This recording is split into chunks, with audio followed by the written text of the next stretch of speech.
Hi everyone, how are you doing? We hope you're well. For those who are new to the channel, welcome to the channel. Those who have been here, welcome back. Please subscribe if you've not subscribed before or yet. Like the videos, watch the videos, share the videos, comment. We love the comments. We love those. We read those comments and they make us better persons. So do not get tired of commenting.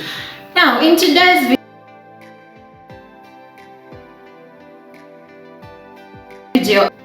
have you faced any challenges? Because I know huge challenges. There should be challenges somewhere. There are many challenges. The first challenge is the standard to which you're held. I think having people hold you to sometimes impossible standards is quite challenging. The second is you are a woman, so the things are not going to come easy for you because you're a woman. Then there are things that are going to happen to you only because you're a woman. Like they'll judge how you dress, what you put on your lips or your hair, whatever. So you get a lot of sometimes these petty distractions. So you have to be very careful. But the biggest challenge, of course, has been balancing everything. Of course, I've been balancing things in all my other positions, but the presidency is different. And also knowing what to delegate and what not to delegate, because the presidency of the UNS is very unique. You have executive powers, you're not just a board chair. So it's a very serious growing process for me, but I'm enjoying every minute of it. That's important. Yeah. That's important. Yeah. So, in your opinion, how would you rank law schools? What would you best want to say? This is the best law school. I shall not be caught in that net, but I have a theory. Now, we have law schools that have full-time lecturers, and these full-time lecturers are part-time in other universities. I have been a lecturer for 5 years as a full-time lecturer, part-time lecturer in PIU for 5 years. I know for a fact that there's some lecturers that because of they overcommit themselves. So you find they're teaching by email, they're not there. They're not there, true. And it is very evident when you get products from schools like that. So I would say that every student needs to know that you're paying the same fees as these other big universities where these lecturers are spending all their time. And you have a right to a lecturer showing up for a class. If most students, instead of celebrating when a lecturer cuts, or instead of cutting the lecturer, were to demand the money their people are paying for them, their parents are paying for them, and ensure that they get the quality of education that they're entitled to because of what they're paying, would have a better crop. But I feel that we have a lot of, I'm sorry to say this, but your generation has a lot of entitled young people who feel that if they're going into an exam, they can Google anything and they'll get it, or they'll pay somebody. Again, because of this culture of a society of corruption, do the work. Because the profession is going to sieve. I want to promise you that. If you do not read, if you do not deserve any of the marks that appear on your transcripts, it is going to show in your pleadings, it is going to show in your work, and by the time you're done, by the time your year is done, you'll be able to tell the cream from the chaffs. Yeah, so one of the things that I would tell a student is that at university, you're responsible for 80% of your success. You should do. I remember at university, I was always in the cage because the teacher would tell you read Carril versus Kabolic Smoke Ball, but you read that case and you find 5 other cases that are quoted therein. Read those cases, read those authorities, look at the submissions of counsel in those cases, and imagine yourself that you're the lawyer preparing. And when they're crafting the issue in that particular thing might be due care or whatever, negligence, but they might also mention another issue that might interest you in your jolly, in your whatever, in your leisure time. Look at that other issue, and try and interest yourself. Believe me, unfortunately, we just lost a very dear friend who's a member of the Law Society. She's called Julie Jivanamba. When Julie wrote Even if she was writing something funny, even like about, who was this young man? Even if she was writing about a joke, even if it was satire, the way she wrote showed you the quality of the lawyer that Julie was. So Jesus said it's not what goes into a man's mouth but what comes out of him. What comes out of a lawyer? We judge a lawyer by what they write, by their pleadings, and we are not going to get anything good out of you if you do not use your time at university well. Yeah.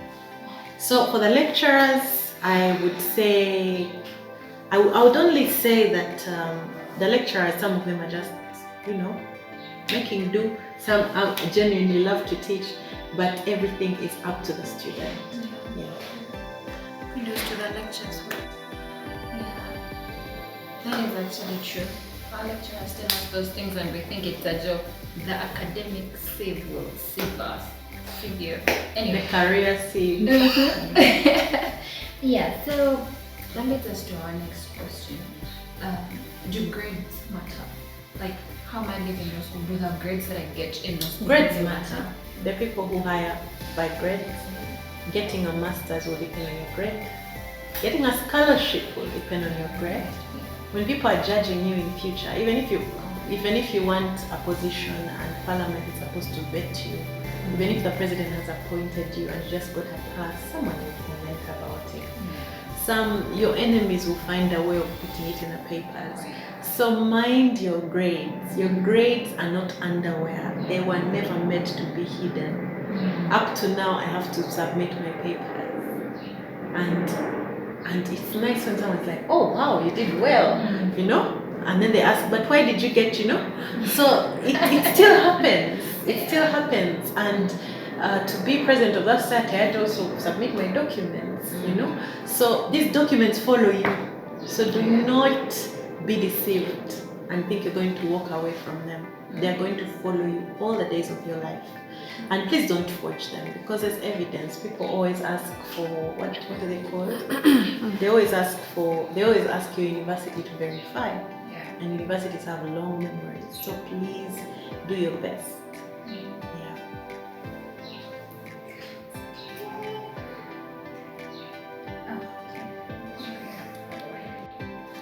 Where do you see the future of legal education? What's the future? Are the things going to remain the same? Oh, actually, someone asked about enrollment and all. They feel like it's a very long process, We have shortened that process. The process used to be very, very long. And also council used to not sit as often, but now the council is very committed. The government has also been paying the allowances for council to sit and do the work that they're supposed to do. So at least I'm happy that's why we're having many enrollments almost every 2 weeks, except that we've had that allow now because of what was happening under Christmas holidays. But we've actually I've seen the Law Council work on their backlog, and they're doing very well. For straightforward cases, now that has really greatly improved, and we're still engaging with them to ensure that the processing improves. We have also tried to shorten the processes. Our member payments are now online, so you can do this using your mobile number. So, and once you pay, we ourselves are the ones who take your receipts to the chief registrar. So that way, all you have to do is present your papers to the chief registrar. You no longer have to come to have receipts certified and all these other things. So we're trying to simplify that process. What we would request is that we have also established member support desks at all our clinics, all up country and here. So if you're in Gulu and you're chasing your papers, go to the clinic. The admin there is supposed to take care of you. They'll chase your papers, they can even help you make sure your papers come to Kampala and are given. We are here to serve you, so we're trying to ease that process for you. Another thing is students like to do things on their own, but come to our offices. Let our member officers show you exactly what you need. because we have a very meticulous locker, so sometimes when putting your food soap in the wrong place might cost you. Yeah. So you come and get the advisory that you need. It will cost nothing. I can listen to how old you guys. So, what your last words?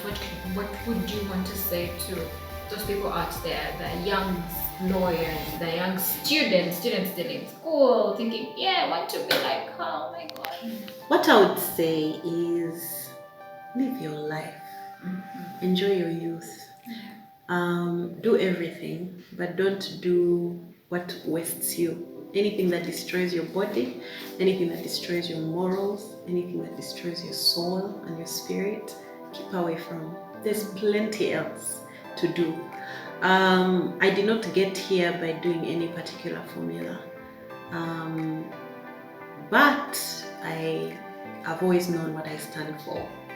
I've always tried to stick to it and be loyal to those that I love, to my family. One of the things I want to tell young people is that you cannot get through the world without relationships. So do not burn bridges. There's no sin that is unforgivable. I mean, Christ died for all of us, for all the things that we did, even before we did them. So find ways of always reconciling. Do not burn bridges. You'll meet those people one day. My life and my success have been because of relationships. The other thing I'll say is be teachable. Learn. Expose yourself to everything. There's so many amazing sources out there, but reading a book is different. Read. And because you see, when you read, you put yourself in the reader's shoes. You explore different worlds, you explore different things, and you enrich yourself. And when you speak, it's from that well that you speak. Seek to be an authority in at least one thing in your life. Do not try to master everything, but seek to be an authority in at least one thing. I'll also say that have fun, make friends. Step away from your phones and your laptops. These relationships are so artificial. Having 4,000 followers on Twitter does not mean you have a social life. Sure. Have fun, meet people. I know it's COVID time, but have those 3-4 people that you meet constantly. In Japan, they did research and they found that the largest killer of people that are over 50 is loneliness. In young people right now, the largest cause of depression is addiction to social media. So you need to look into your life, make some lifestyle changes. Social media is very good, it has its, but come there to do something. Come there to make money. Come there to meet specific people. Do not be there as it's not your home. And it doesn't like you. Because one time social media loves you, tomorrow it will hate you and you will not know where to go. And if that's the only space that you exist in, then you'll just expire. So Maya Angelou said it's not what you do that is going to matter when you're dead, or how you make people feel. So invest in people, build relationships, mentor others. As you're mentoring somebody, somebody might also open themselves to mentor you, but they can't mentor you if you're not teachable. Sure.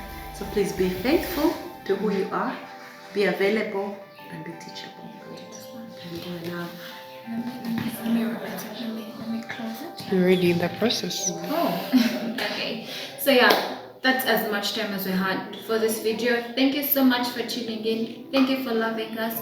Do not forget to like the video, to share it. You guys, everyone needs to hear this. Please share the video, like the video, subscribe if you've not subscribed yet. We love you. Take care of yourselves. Do not forget you are amazing, you are unique, and you can do everything that you put your mind to. Wear your masks, wash your hands, social distance. COVID is real. We love you. Till the next time. Bye.